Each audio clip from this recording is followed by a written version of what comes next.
مشاهدينا الكرام، أهلا بكم وطابت أوقاتكم بكل خير. في هذه العودة وبعد انقطاع دام أكثر من عام من مكتب الكويت بسبب إغلاقه، ها هو يعود مرة أخرى لمزاولة نشاطه، والذي تزامن أيضا مع انتخابات مهمة في الكويت. التأزيم السياسي والانسداد أو حالة الانسداد التي مرت بها البلاد ارتفعت وتيرتها قبل اتخاذ أمير البلاد قرارا بحل مجلس الأمة والدعوة للانتخابات المبكرة، والتي سبقتها أيضا استقالة الحكومة. هذه الانتخابات يصفها المراقبون هنا في الكويت بالمهمة في تاريخ الكويت السياسي وأيضا بالمفصلية، لكن لماذا استمرار التأزيم وإلى أي مدى؟ وهل سيتنتهي هذه الانتخابات وتطوي معها مرحلة مهمة كانت تعيش الكويت دوامة من التأزيم والاحتقان والانسداد السياسي؟ وهل ستكون هناك انفراجة مع إقفال هذه الصناديق وإعلان النتائج؟ رحبوا معي في هذه الحلقة والتي سنناقش فيها إشكالية العلاقة بين البرلمان والحكومة، بين الأسباب والحلول. ضيوفي في هذه الحلقة والذين نرحب بهم الدكتور حمد المطر، وهو مرشح الدائرة الثانية عن الحركة الدستورية حدث، والدكتور عبد الواحد خلفان مرشح الدائرة الأولى، والأستاذة نبيلة العنجري مرشحة الدائرة الثالثة، والدكتور خالد شخير المطيري مرشح الدائرة الخامسة. أهلا بكم جميعا وشكرا لكم لتلبية هذه الدعوة. دكتور حمد، دعنا نبدأ معك في البداية. نعم. السؤال العريض الذي يطرح دائما في الكويت: لماذا هذا التأزيم وما أسباب هذا التأزيم؟ بسم الله الرحمن الرحيم، الحمد لله رب العالمين، والصلاة والسلام على أشرف المرسلين نبينا محمد صلى الله عليه وسلم الصادق الوعد الأمين، وعلى آله وصحبه أجمعين. أهلا وسهلا الجزيرة في الكويت الديمقراطية، كويت الدستور، كويت عبد الله السالم. احنا نعيش حقيقة عرس ديمقراطي.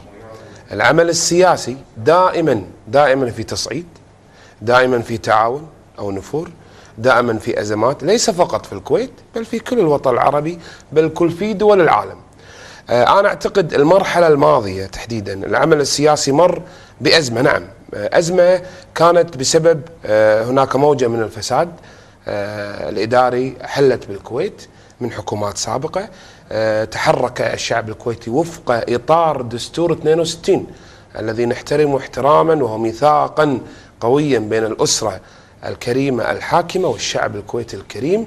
عندنا علاقة دستورية واضحة المعالم، نعترض وفق الدستور، نتفق وفق الدستور، لكن كويتنا نبنيها بيدنا، معارضة وموالاة. أحيانا حقيقة في كثير من المجالس كان هناك وئام وكان هناك إنجاز، وأحيانا أخرى كان هناك صراع كالفترة القليلة الماضية اللي مرت بالكويت. دكتور حمد، هذا الكلام أنا لا أريد أن نقول هذا، نريد التجربة اللي مرت في الكويت لا تتفق مع هذا الكلام اللي تقوله. نعم. 4 مجالس حلت في غضون 5 سنوات و8 حكومات. هل هذا هو الوئام؟ إذا كان هذا الوئام فماذا عن المشاكل؟ أنا ما قلت، قاعد أقول مرت الكويت بأزمات سياسية. الآن أنا بديت بالعكس، قلت لك في الفترة القليلة الماضية بالذات الحكومات السابقة كان هناك أزمة سياسية. طب ما هي أسبابه؟ الخطوط العريضة له. أسبابه كان شعار الحراك الشعبي المستحق وفق دستور 62. كان حراك بسبب موجة من الفساد حلت بالكويت، تم تعطيل الكثير من المواد الدستور باسم الدستور، تم إلغاء الجلسات، صار هناك حقيقة شراء لنواب في المال السياسي، وهذا كلام نقوله لأنه موجود على مستوى العالم، بل صدر صار على صدر صحف العالم، واشنطن بوست وأمريكا وغيره. وبالتالي احنا نقول هني من باب الاتعاظ والتعلم من الأخطاء. كان هناك أخطاء في الماضي موجهة ضد الفساد، انتفض الشعب الكويتي، الشارع الكويتي وفق دستور 62، وكانت حقيقة والدليل على أن هذا الحراك الشعبي المستحق عبرت عنه الإرادة السامية بأبو السلطات جميعا حضرة صاحب السمو أمير البلاد حفظه الله بحل المجلسين، لأن هذا كان رأي الشعب. وإحنا الآن أمام استحقاق وطني اللي تفضلت فيه أخوي قلت هو خطر. نعم، احنا أمام استحقاق وطني غاية في الخطورة، لأن الشعب انتخابات، فأبو السلطات جميعا انتصر الإرادة الشعبية، وإحنا أمام استحقاق سيختار طيب. ناخبين وناخبات دوائر انتخابيه 50 عضو مجلس امه في المرحله المقبله القليله. دكتور عبد الواحد خلفان، دكتور المطر يبدو انه شخص الحاله وان كان بشكل عريض. هل تتفق مع هذا التشخيص اللي يعني ابداه الدكتور حمد مرشح الدائره الثانيه؟ بسم الله الرحمن الرحيم. بالبدايه نبارك لكم عودتكم الميمونه الى الكويت، وقناه الجزيره احد المنابر الاعلاميه المهمه في الوطن العربي، ويعني نبارك لكم. واليوم هذه اول حلقه انتم بالكويت، سعداء وجودنا وياك. في الحقيقه بما طرحه الزميل يعني قد اختلف معه. اولا يعني قبل ان اشخص الحاله السياسيه بالكويت، والحاله السياسيه اليوم في مرحله صعبه جدا. يعني احنا مرينا في مشاكل وازمات، ولكن اعتقد لم تمر الكويت في فتره انقسام وفرز كالتي مررنا فيها في الفتره الماضيه. ازمه خطيره في الحاله السياسيه في الكويت، وفرز قبلي حضري، فرز ديني، فرز انقسام حاد في المجتمع ادى الى اثاره الخوف والقلق بين ابناء الكويتيين كلهم، بين الشعب الكويتي لما مرت به حاله الانقسام في الكويت. الان يجب ان نضع الرتوش والمكياج على الحاله السياسيه بالكويت. نعم هناك فساد، لا شك ان هناك فساد، ولكن الاخ الزميل وهو ينتمي لحركه اسلاميه 30 سنه هي تشارك في الحكومه، وتشارك في عندها وزراء، ولا الحكومه السابقه وهي تشارك في الحكومه. لم تتكلم عن الفساد الا في المرحله الماضيه عندما رأت أن الوضع تغير في الكويت وأرادت أن تستفيد من هذه الموجة الجديدة. يعني لازم نتكلم، إذا أردنا أن نشخص الحالة السياسية ونتكلم بوضوح يجب أن نضع النقاط على الحروف. أما أن نحاول لنضع النقاط على الحروف، عطنا حرف نضع على نقطة. يعني أنا راح أكلمك. إحنا عندنا مشكلة سياسية بالكويت لها إطار في الإطار المحلي وفي الإطار الخارجي. أولا عندنا مشكلة في صراع في أقطاف الأسرة الحاكمة، وهذه خرجت من نطاق مجلس الأمة إلى الساحة السياسية والساحة الإعلامية والساحة الشعبية، والكل يعرفها بالكويت وهي موجودة. هذه أحد الأسباب. ما دام هناك تنافس موجود بين بعض من أبناء الأسرة الحاكمة، إذن كل واحد يستخدم أدواته السياسية والإعلامية والشعبية من إثارة الجو الموجود في الكويت. واحد. اثنين، هناك وضع يعني طيب بس خلينا قبل لا نتجاوز هذه النقطة، يعني حتى بس يفهم المشاهد العربي اللي تابعنا، يعني حتى ما ندخل في التفاصيل الدقيقة جدا. لا ما بديش. لا بس أنا بس أريد أن أعلق على هذا العنوان، وسأعطيك يعني أتيح لك الوقت. التيار الشيعي الذي أنت تنتمي له، والذي يعني هو أحد المكونات المهمة والتي نعتز فيها بالكويت، نعم، هو ايضا متحالف مع الحكومه. فلماذا يعني عبت على حمد المطر وهو الذي ينتمي للحركه الاسلاميه حدث، يعني عبت عليه انه يشارك من 30 سنه، وانت والتيار الشيعي او نواب الشيعه اقصد. مو كل النواب الشيعه، 8 نواب كانوا، واحد كان مختلف. شوف تيار الشيعه النواب يعني الدكتور حسن جوهر كمان مواقفه مختلف، وايضا ممثلين بوزيرين بالحكومه ترى على فكره. يعني اي ما يخالف. صح. انا الان ما قاعد اتكلم عن مواقف النواب، انا اتكلم عن الحاله العامه. احنا نقول لك الحاله الشيعيه اذا تبي تصنيفها، الحاله الشيعيه فزعت من حاله المعارضه التي استخدمت الاوراق الدينيه والتطرف الديني، واستخدمت الورقه الانقسام بالكويت، وشافت بان الوضع مو قضيه فساد، لان الفساد موجود من زمان. اليوم من يتحكم من مفاصل البلد؟ الحركة الدستورية. يعني خلينا ليش نخش الامور؟ هذا الواقع السياسي اليوم. هذه الحركة اللي صار لها 30 سنة موجودة. محمود حيدر واضح. بس دكتور حمد، لا يعني احنا الان انا ما اشتغل، انا ما جبت اسم احد، انا قاعد اتكلم، انا اتكلم بشكل عام. انت تقول لي حكومة فساد، انا اقول لك حكومة فساد من زمان عندنا فساد، مو الفساد تو موجود من سنتين او ثلاثة، على امتداد التاريخ السياسي هناك فساد. ومع ذلك تشارك ولكن في حكومات تصفها بالفساد. احنا قاعد نتكلم عن وضع سياسي اليوم فرز البلد، وقسم. احنا قاعد نشوف بان هذه المعارضه اللي سميت نفسها بالمعارضه لا تمتلك برنامج اصلاحي، انما المعارضه من اجل المعارضه. نشوف ان هناك الرئيس احمد السعدون الرئيس السابق كان يبحث عن رئاسه مجلس الامه، هذا احد اسباب الازمه السياسيه، عنده تكتل سياسي يبحث عن التأزيم. هذا سنعود لا انت مو تقول تشخيص الحاله السياسيه. لا بس سنعود له بس احنا نريد ان حتى اذا بيتكلمون خلي يتكلمون بهذه. لا نريد ان يعني احنا قلنا نسخن الحلقه تدريجيا، يبدو ان سخنت من البدايه يعني. لا هذا دكتوره اضع ملاحظتك. دكتوره استاذه نبيله العنجري ايضا مرشحه الدائره الثالثه، كان والله المفروض نبدا فيك لكن يعني حسب توجيه الكاميرات اللي موجوده هنا. الان استاذه ايضا انت احد مرشحات الدائره الثالثه ولديك خطاب. نعم. حسب ما هو معروف لغه الخطاب في الدائره الثالثه يعني صار كما قال الدكتور عبد الواحد حضري بدوي، بل يعني اخذ في يعني كل ما تقترب الحمله الانتخابيه من نهايتها يتصاعد هذا الخطاب، حتى وصفوه بعض المراقبين هنا في الكويت بالخطاب الاقصائي ايضا يعني. وانت تتهمين بهذا الامر. هل بالفعل هذا الخطاب يسوق المرشح ويدخل البرلمان؟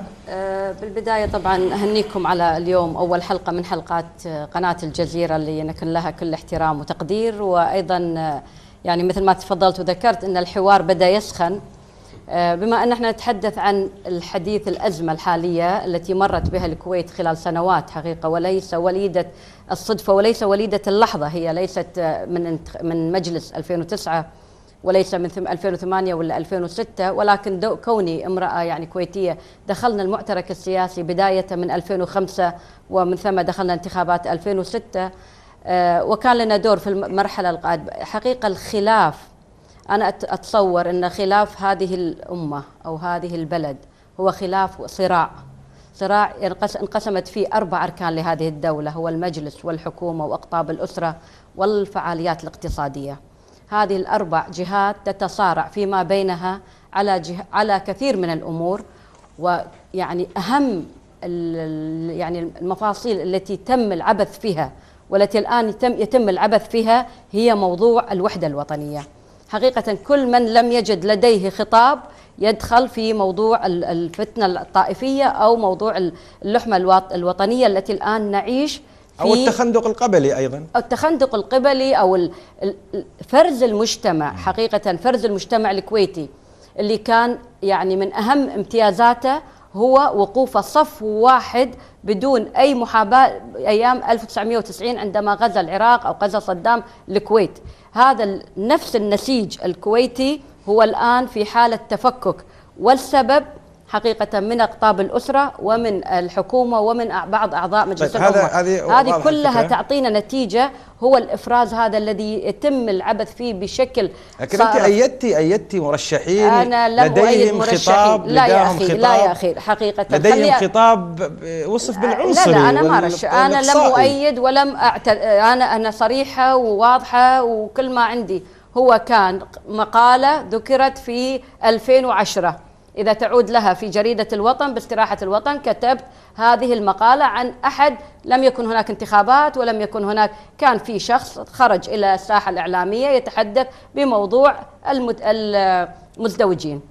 فمن هذه مزدوجين بس حتى يفهم المشاهد، مزدوجين الجنسية، مزدوجي الجنسية الذين يحملوا الجنسية الكويتية بالإضافة للجنسية. لكن المقصود بالمزدوجين هنا في الكويت اللي هو الجنسيات العربية والخليجية أو غيرها. إذا كان يعني هل مقصود مزدوج الجنسية الأمريكية مثلا أو الأوروبية؟ هو المزدوج بالقانون الكويتي هو مزدوج، والقانون الكويتي يمنع ازدواجية الجنسية. طيب. هذه فأنا كتبت في هذه المقالة ولم أذكر رأيي صراحة، ولكن ذكرت رأي الشارع الكويتي والساحة الكويتية بهذا الشخص الذي خرج في لحظة وتحدث عن هذا الموضوع. وما زالت الآن الساحة تتحرك، وما زال هذا الشخص الآن هو مرشح بالانتخابات، وهناك من يؤيد ومن يعارض.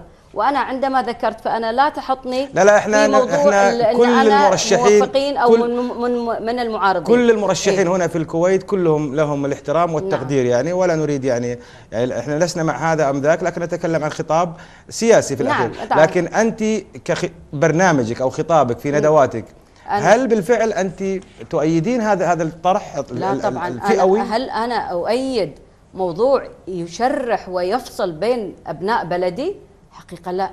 أنا إنسانة مارست العمل الحكومي، مارست العمل القطاع الخاص، وتعاملت مع كل شرائح المجتمع الكويتي، فكيف يعني تضع لي هذه البصمة؟ يعني كيف تضع لي عليها البصمة؟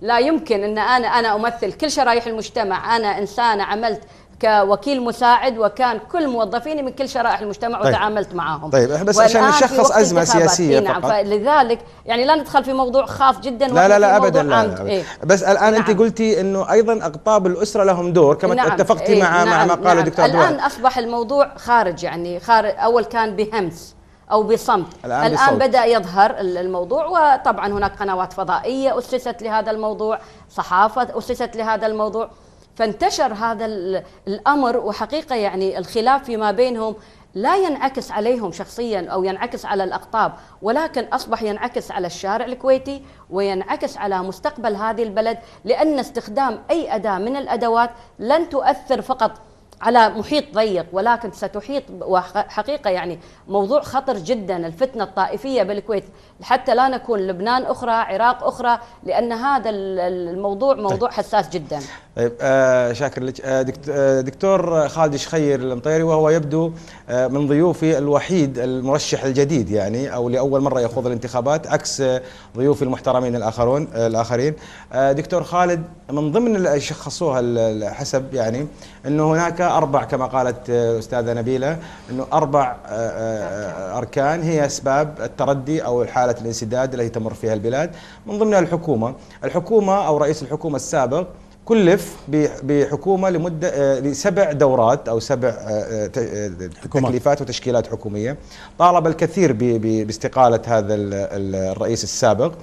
الآن هل تعتقد أنه خلاص انتهت هذه الأمور، أو هذا أحد الأركان انتهى يعني، وبالتالي والمجلس الآن حل؟ إذا عندنا يعني على الأقل جزئين انتهوا، يعني لم يبقى إلا جزئين آخرين اللي هم الأقطاب الأسرة، أم أنه بالفعل سنعود أو مثل ما يقولون عود على بدء في الكويت؟ نعم. في البداية حقيقة أبارك لقناة الجزيرة افتتاح مكتبها في الكويت. وبالنسبة لهذا الموضوع أعتقد أن الآن في قناة الجزيرة نخاطب العالم العربي عن تجربتنا الكويتية الديمقراطية. لذلك أنا ما ودي أن ننجرف إلى بعض الأمور اللي أعتقد أنها هامشية. إحنا حتى نشخص المشكلة يجب أن نذهب إلى أصل المشكلة. إحنا في الكويت كبلد ديمقراطي يحكمنا الدستور 62، كان هناك عدم التزام من الحكومة بتطبيق بعض مواد الدستور.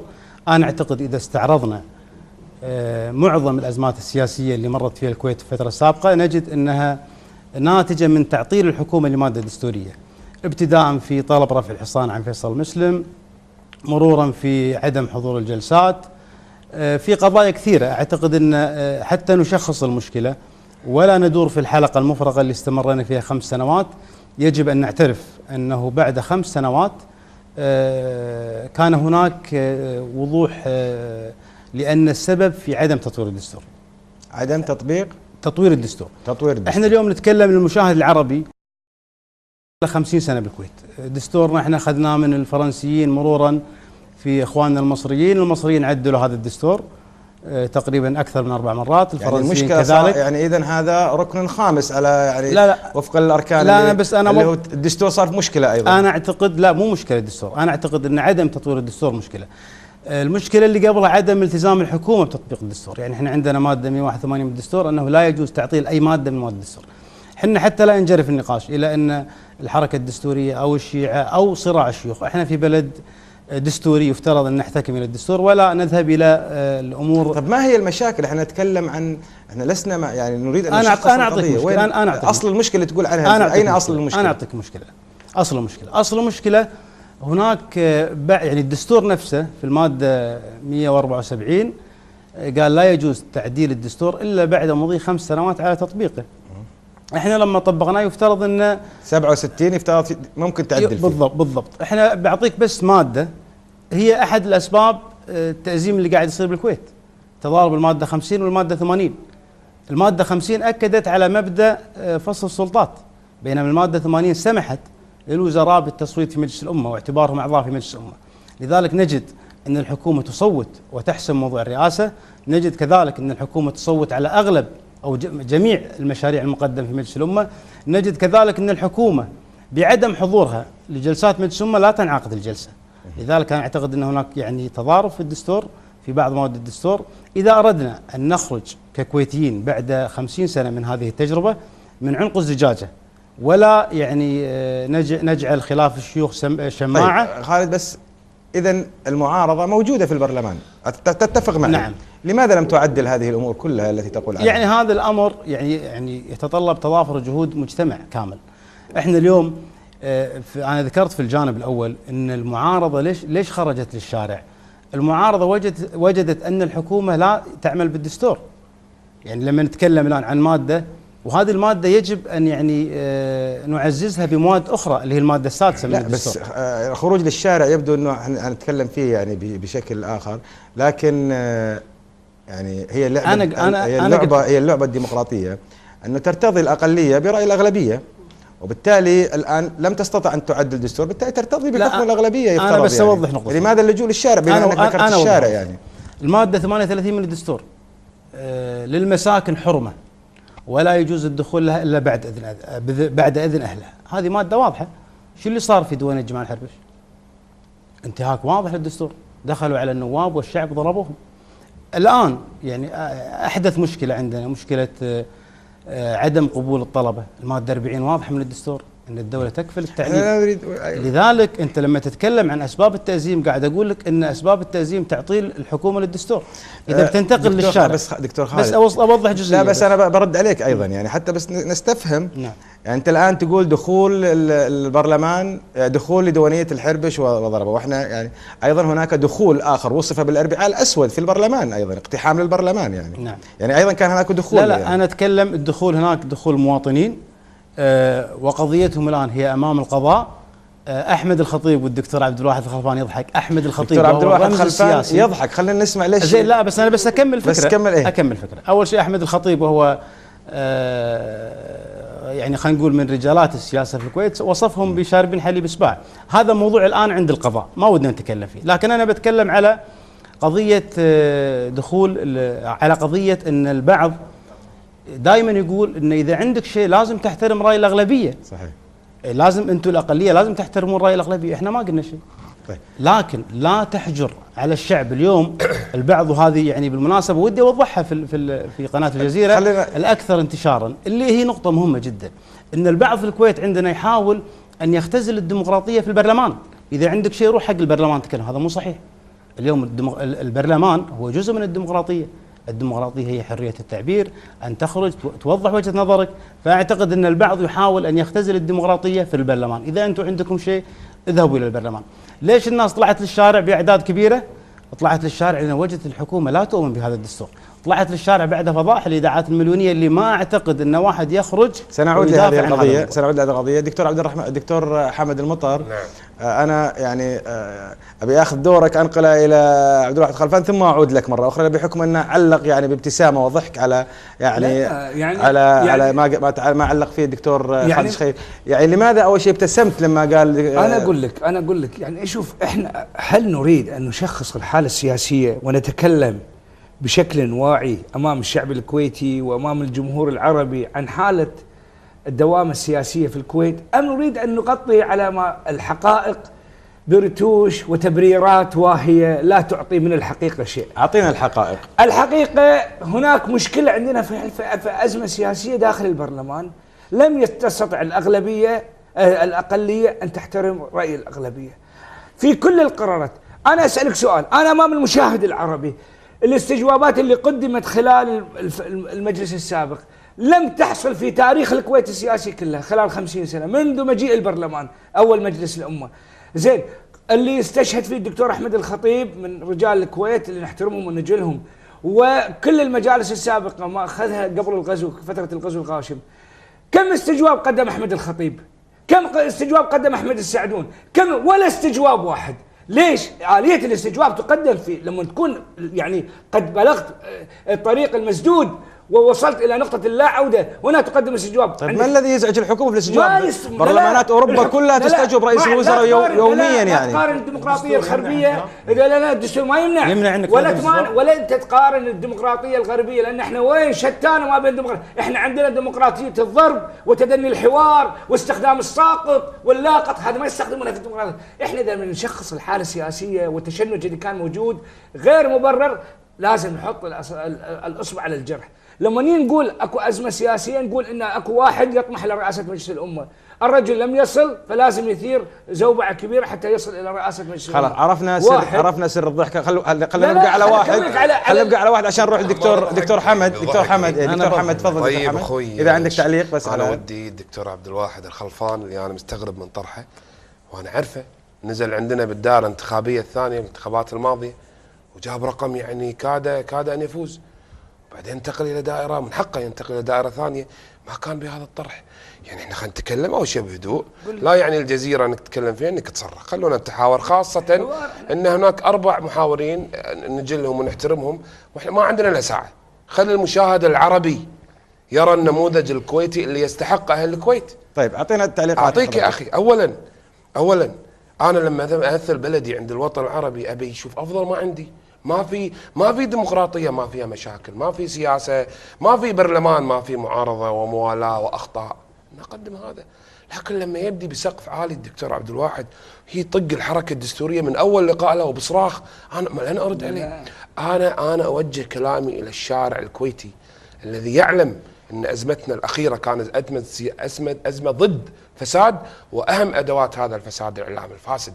نعرف اشخاصه. بس هل كنتم مشاركين في الحكومه مثل ما قال الدكتور عبد الواحد؟ اسمع جايك والله جايك. احنا نعرف شنو اسباب هذا الفساد ولن اسميه، ونعرف من هم وراء هذا الاعلام الفاسد ولن نسميه، ومن هم يستخدم مع هذا الاعلام الفاسد ولن نسميه. لكن لا تسميه اخي الحبيب، هو يعني خلينا نسترسل عشان لا بس لماذا لا تسميه؟ يعني ما الذي يمنعك لا تسميه؟ ماشي الشعب الكويتي يدري. انا اقول بس شنو، اذا احد استفاد من حكومات سابقة لم تحقق التنمية للشعب الكويتي، شوف موجة النبرة لهم كيف تدافع عن تلك الحكومات التي لم تحقق مشروع واحد فقط.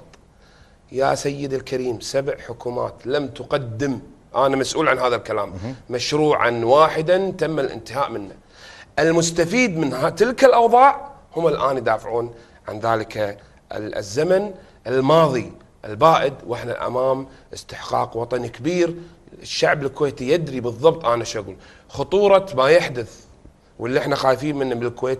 احنا نبي الكويت للكويتيين فقط، ما نبي تدخل من اي دوله كانت شؤون خارجيه في عملنا السياسي، في مالنا، في جهدنا، في انتخاباتنا. نحن كويتيون جميعا، شيعة، سنة، حضر، بدو. هل هناك من يتدخل من دول في الكويت؟ اخي الخطوره، كل الخطوره ان يتم هناك تدخل من دول في عملنا السياسي، وهذا حقيقه امر خطير. سؤالي واضح، هل هناك تدخل في قنوات اعلاميه حقيقه ساهمت في تنامي هذا الشعور اللي حقيقه اصبح بالنسبه لنا كمواطنين شعور وايد مخيف. احنا نبي ان يتم عملنا السياسي داخل الكويت بصناعه كويتيه وباراده كويتيه ليس الا. بس ودي اعلق بعد اذنك. دكتور عبد الواحد يقول لك سم الاسماء. خلينا نعرف الاسماء. انا جاي هني في قناه الجزيره بعد سنه من الانقطاع اتحدث عن الجوانب المشرقه في حياتنا الديمقراطيه. اذا ما تبون نتكلم عن حياتنا المشرقه في حياتنا الديمقراطيه انا ما ودي اتكلم. انا اودي انقل للمشاهد العربي ان الكويت رائده في المجال السياسي، ورائده في المجال الاعلامي، ورائده في النشاط الشبابي، واحنا كحراك شبابي مستحق. طلعنا لما شفنا فساد، نحترم الدستور وقوانين الدوله ونحترم دستور 62. انا ابي انقل الجانب المشرق في الكويت، ونحن نعيش عرس ديمقراطي قلما او يعني قل وجوده في المنطقه. احنا نبي ننقل الجانب المشرق للمواطن العربي اللي عرف ان اي دوله عندها دستور وتحترم الدستور ويكون هناك مشاركه رجاليه، مشاركه نسائيه في البرلمان، هذه مكونات تدعم الاستقرار السياسي. انا جاي اطلع الكويت في احلى صوره، ولا انا ماني قليل الكلام واقدر اسمي واقدر اهاجم واقدر، لكن هذا مو دوري. لذلك انا استغرب من طرح الدكتور عبد الواحد، وان كنت امتلك الحجه والدليل والقوه الا انني ساحترم الشعب الكويتي حتى امثل الكويت. لا نريد ان يكون سجال بين. لا مو سجال. يقول الدكتور حمد المطر يقول نريد ان نظهر الجانب المشرق. نعم. وانت في الدائره الثالثه تتحدثين الان عن انه موجودين ناس تتحدث في نفس مذهبي وطائفي حذرتي منها أنت قبل قليل. فهل هناك جوانب مشرقة حقيقية أم أنه هناك من يريد إفساد هذه الجوانب المشرقة بطرحها؟ هل إحنا قادمين إلى هذا البرنامج عشان نتكلم عن التجربة الكويتية فقط، أو عن تجربة الانتخابات، أو عن الأزمات السياسية اللي مرت عليها الكويت؟ هنا يختلف. نتكلم عن الإشكالية. عن الإشكالية. إحنا الآن في إشكالية، يعني هذا برنامج حواري. إن عنده لما تشرح أي أمر أو إنسان يكون مريض وتقول له أنت مريض، هذا ليس بشيء خطير. يفترض أن احنا نقول للكويت إذا كانت فيها أزمة، ونحن نطرح هذا الموضوع، لأن الآن الشارع العربي وليس الكويتي تغير تماما في طرحه وفي يعني استقباله لأي أمر. ما عاد الآن نتكلم بس عن الوجه المضيء أو الوجه المشرق، ولكن عندما نتحدث عن الوجه الآخر فهو وجه لنشرح المشكلة ونضع لها الحلول، وليس فقط للتشهير. ولا يمكن لأي موجود من أخواننا الأربعة أن يشهر في الكويت بهذا الأثر. لذلك خلونا نتكلم بشكل نتحاور بعقل ونتحاور بصورة إيجابية. أنا أقول أن الآن الشارع العربي مهيأ لسماع كل الأمور، بالعكس إذا كانت الكويت هي بلد الديمقراطية وبلد الدستور وعلى مدى 50 عاما، وفي دول الآن تبدأ في رسم الدساتير وصناعة دساتير لها، إذن يجب أن نعلم ما هو الإخفاق وما هو الصلاح وما هو الصح في هذه التجربة السياسية اللي مرت فيها الكويت. هل هناك رضا من الشارع؟ هل هناك رضا من الشارع عما تقوم فيه المعارضة؟ نعم. هل هناك رضا من الشارع الكويتي لما قامت به المعارضة وتقوم؟ الشارع الكويتي أيضا له آراء، ليس كل الشارع الكويتي معه، وليس كل الشارع، يجب أن نعلم ذلك في كل الأمور. خروج الصوت العالي في البرلمان، يعني المد الأيادي وصل إلى تنابز الألقاب، إلى أيضا الإيداعات المليونية، إلى خروج إلى الشارع، إلى شد من الشارع إلى اقتحام مجلس الأمة. كل هذه أمور فيها من يتفق وفيها من يختلف، ولكن لنضع نقطة مهمة بأن الساحة الكويتية والغالبية وليس الناشطين السياسيين. احنا خلينا نفكر بأهل الكويت اللي قاعدين بالبيت، الناس اللي ليس لهم تعاطي بالسياسة، ماذا كان شعورهم في هذا التنامي الكبير في العمليات الكثيرة. ودخول مجلس الأمة سبب قلق وخوف ورعب. بعض الناس قالوا ذيك الليلة ما نمنا. لماذا؟ هل نريد أن نوصم الديمقراطية الكويتية بأنها يعني غوغائية؟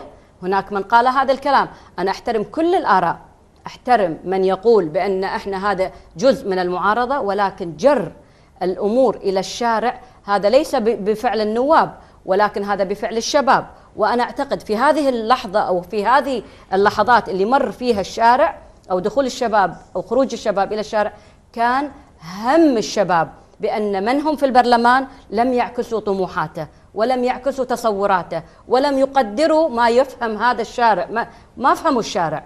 لذلك لا نقول إن والله نزول 50 ولا 60 ألف، الكويت هي مليون وشوية، فهناك من يعني وتحريك الشارع بالشباب سهل جدا، ولكن الشباب هم من حرك الشارع خوفا مما يحدث من مجلس الأمة وما حدث تحت قبة البرلمان. فلذلك لتشريح الوضع بالكويت ليس دليل على أن احنا نتحدث عن الكويت، ولكن احنا في قناة فضائية حتى المشاهدين الكويتيين يرونها طبعا.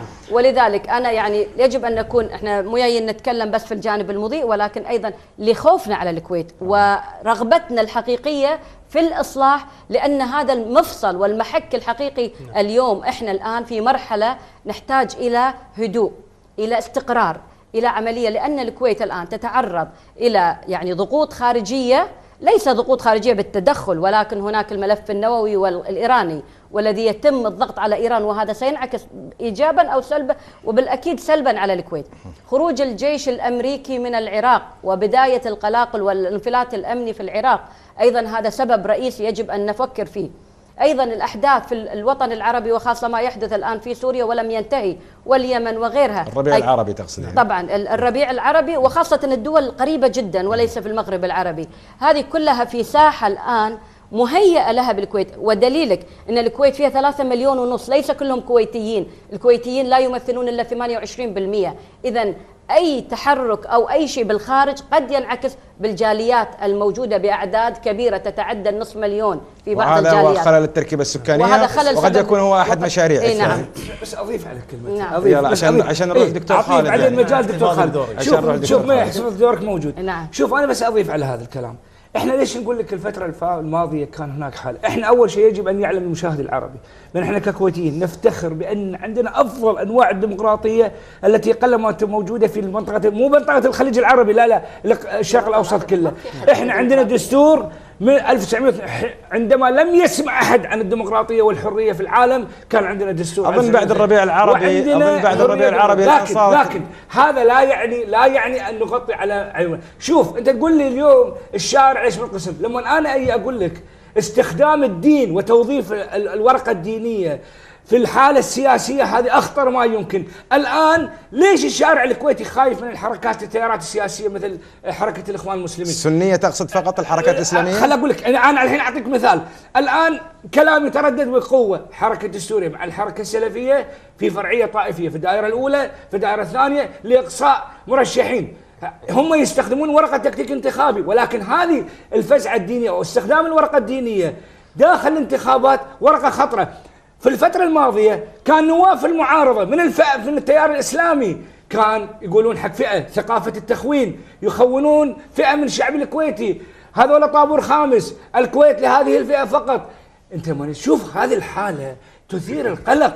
انا مو اوقف الحكومة، اوقف مع الحكومة، لان على الاقل انا اشعر ان النظام السياسي بالكويت، الاسرة الحاكمة صمام امان حقي، لكن هذه المعارضة التي من الان ولم تمسك من الحكم شيء هي تعمل على اقصاء وتمييز والغاء اطراف من المكونات الشعب الكويتي.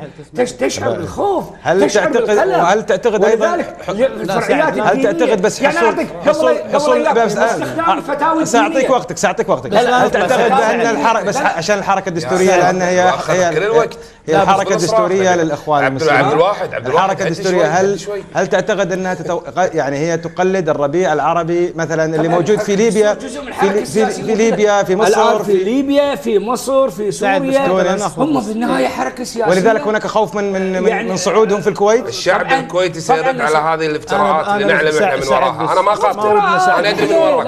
انا الشعب الكويتي يبي يشوف ويقيم، وانا اقول لك احنا موعد على استحقاق في 4 ايام بتشوف الشعب الكويتي شنو بيسوي في الدوائر الانتخابية.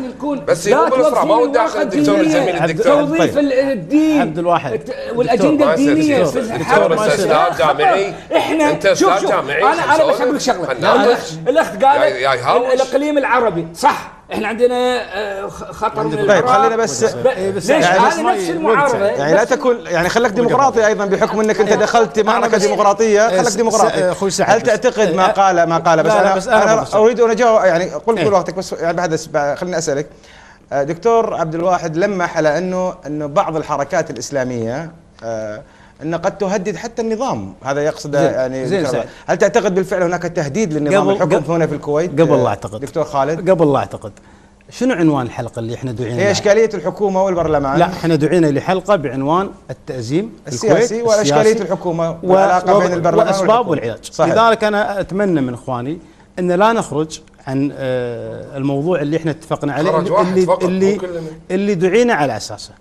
فيما يخص نذهب إلى قضايا فرعية، أنا أعتقد أنه مو هذا مطلوب من عندنا، يعني حتى فيما يخص أن احنا نروح ونرد على قضية. خالد أنت كل قضية ناقشك فيها تعتقد أنها فرعية يعني هي متداخلة ببعض. لا بس أعطني فرصة أكمل. يعني قضايا نروح مثلا لجزئيات بسيطة. احنا اليوم فيما يخص أخوي حمد لما تكلم قال نعرض الجانب المشرق في الكويت. احنا أول جانب وأهم جانب مشرق بتاريخ الكويت ان الدولة العربية الوحيدة، وهذا مو كلامي، كلام نائب وزير الخارجية الامريكي، ان الدولة العربية الوحيدة اللي لم ولن تتأثر بالربيع العربي هي الكويت بفضل الله سبحانه وتعالى ودستور 62. هذا هو الجانب المشرق. فلذلك احنا ما احنا بحاجة ان نقدم شنو الجانب المشرق. فيما يخص قلب النظام، اي مواطن كويتي واعتقد على اختلاف جميع فئات المجتمع الكويتي يفتح هذا الموضوع، اعتقد انه يعني سوف يجد العقوبه من الشعب قبل النظام. صحيح. لان هذا النظام احنا متفقين عليه دستور 62. لذلك انا ما ودنا نخرج في حديثنا، احنا نتكلم اليوم امام المشاهد العربي حتى نوضح تجربتنا الديمقراطيه، لا نذهب الى بعض الجزئيات فيما يخص دخول المجلس وخروج المجلس. اعتقد هذا الامر عند القضاء ولا يجب الخوض فيه. طيب وان كان الدخول ادى الغرض السياسي. طيب انا اعتقد، بس تسمح لي اوضح الجزئيه هذه، انا اعتقد ان نختلف احنا في رؤانا، بس نتفق ان عندنا مشكله الان في مجلس الامه والحكومه. انا اقول المشكله التأزيم الحكومه، الدكتور عبد الواحد يقول المجلس، الدكتور حمد يقول طرف ثالث، الاستاذ تقول طرف رابع. لكن الان نحن مطالبين كناشطين وكمرشحين للانتخابات القادمه ان نقدم حلول.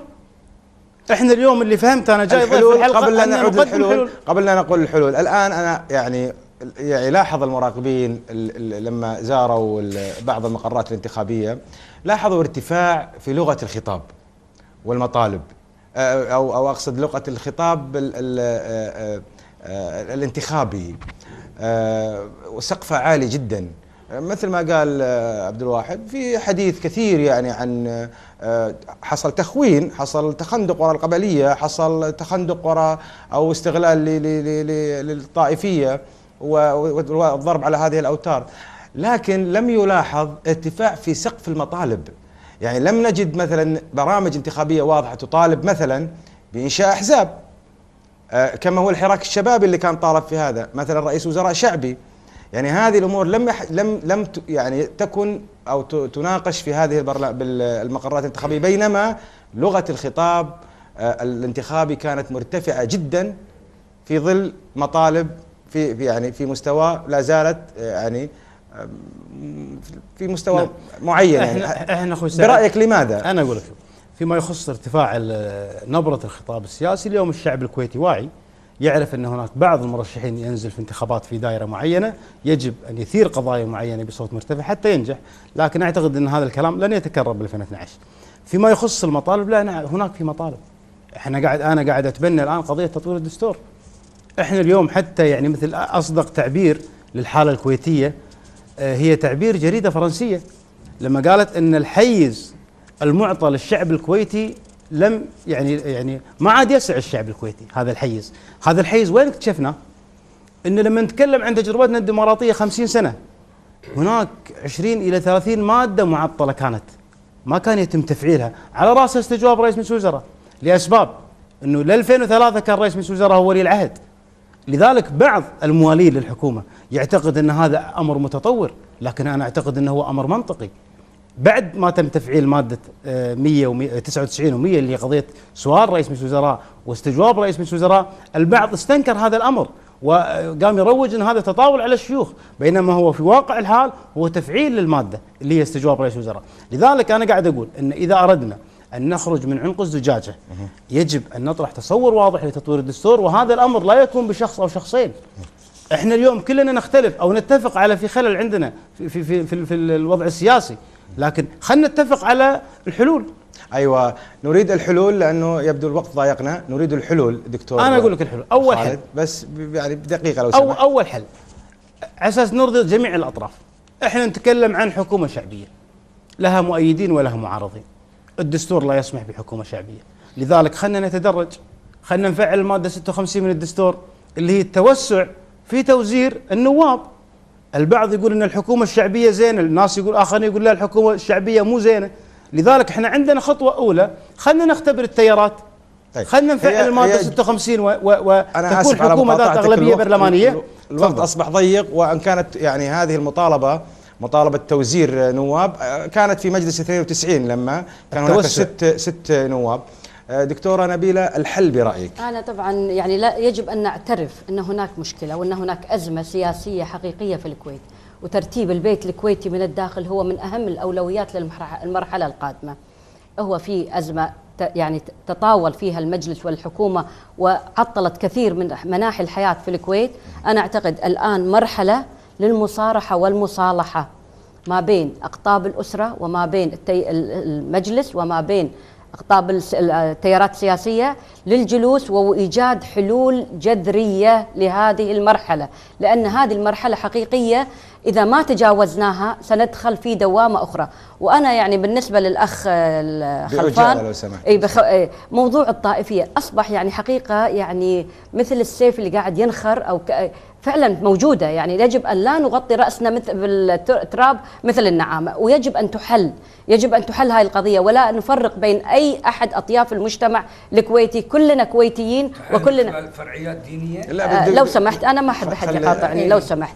لذلك أنا يعني أقول يجب أن نجد حلول جذرية وبوجود سلطة عليا يعني يعني حكماء من هذه الدولة لحل هذا الأمر. وموضوع مؤتمر وطني يوضع فيه أجندة وطنية 1 2 3 لمدى 5 سنوات، وإلا ستدخل الكويت في دائرة لن تنتهي منها من الخلافات. دكتور حمد المطر، هل ستدخل الكويت في دائرة لن تنتهي معها بالخلافات؟ ما بدأنا نسولف يعني ما شاء الله. هل هذا الدكتور عبد الواحد معلي السقف كان شيء بشوي يعني يهدي روعة. شوف يا سيد العلم بدقيقة لو سمحت دكتور، لأن الوقت خلص يعني. أخي أزل دولة دستورية، عندنا عرس ديمقراطي الآن نعيشه في استحقاق وطني. الحديث عن الأحزاب لعل يكون هذا تطوير على الحلول للأزمة. أولا المواطنة من شقين، شق يمتلك المواطن ليختار من هو الأنسب لوطنه ودينه، لا ينغر إلى الإعلام الفاسد اللي كلنا اليوم شفنا دليل على هذا الإعلام الفاسد الموجه في هذه الساعة. احنا ما نبي إعلام فاسد يوجهنا.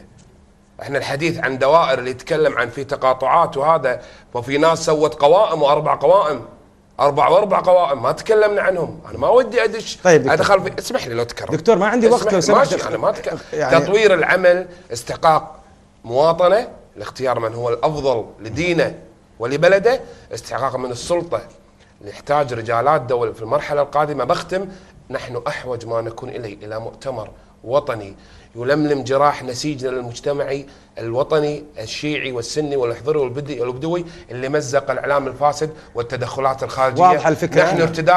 نحن ارتدادنا ككويت هي منظومه ملتزم بوقت دكتور لو سمحت بثواني. احنا التزامنا الوطني منظومه دول الخليج، ارتدادنا دول الخليج، ارتدادنا واضح. الكبير المملكة العربية السعودية الشقيقة الكبرى اللي بعد الله سبحانه وتعالى هي التي ساعدتنا في تحرير البلد. نحن خليجيون الآن، لحمتنا الخليجية يعني واحدة، ما في تدخل خارجي. كان قبل شوي كلنا نريد الجانب المشرق، الآن وصلنا لا هو جانب مشرق. خلينا بس أختم مع دكتور عبد الواحد تشرق الانتخابات. احنا أمام امتحان صعب. نتمنى الشعب الكويتي، أنا أراهن على وعي الشعب الكويتي، وأراهن وأنا أنبه الشعب الكويتي من ورقة دينية. إحنا دولة مدنية، يجب أن نحفظ حقوق المواطنة بدون تمييز، بدون إلغاء، بدون فتاوي دينية، بدون تجار وشعارات الدينية في هذا يعني هذا الوقت حساس. نبي مواطنة بس، نبي علم الكويت والكويت هي فقط، لا شيء ولا شيء، لا احزاب سياسيه ولا حركات ولا تقوم على الورقه الطائفيه. شكرا دكتور عبد الواحد. بعجاله لو اوكي. انا اعتقد ان اذا نبي نحل الازمه الطائفيه والفئويه، يجب الاخوان كلهم مرشحين ان يتعهدون الان امام الجزيره انه قانون الجنسيه يجب ان نعدل الفقره الخامسه اللي قضيه انه لا يجوز التقاضي حتى نسحب هذه العصا من السلطه اللي قاعد تضرب فيها فئات المجتمع، ونحل مشكله البدون اللي قاعد تتحجج الحكومه في انه حق سيادي لا يجوز القضاء. متمنيا لكم جميعا التوفيق. دكتور عبد الواحد خلفان مرشح الدائره الاولى، شكرا جزيلا لك. دكتور استاذه نبيله العنجري سيدتنا العزيزه، ايضا شكرا جزيلا لك وليعني حضورك في هذا الوقت المتاخر. دكتور خالد شخير المطيري مرشح الدائره الخامسه، شكرا ايضا لحضورك. دكتور حمد المطر مرشح الدائره الثانيه، شكرا ايضا جزيلا لك ولحضوركم جميعا وبالتوفيق للجميع. مشاهدينا الكرام، بهذا تكون قد أسدل الستار على هذه الحلقة الأولى من تغطية الجزيرة لفعاليات انتخابات مجلس الأمة مجلس 2012. سنكون معكم في نفس الموعد دائما عند الساعة 9:30 بتوقيت مكة المكرمة والدوحة، وأيضا هو نفس التوقيت لدولة الكويت. في النهاية تحيات منتج هذه الحلقة علي الخالدي، وكذلك مخرجها حبيب الفيلي، وهذا سعد السعيد يقول لكم ليلة سعيدة وإلى اللقاء.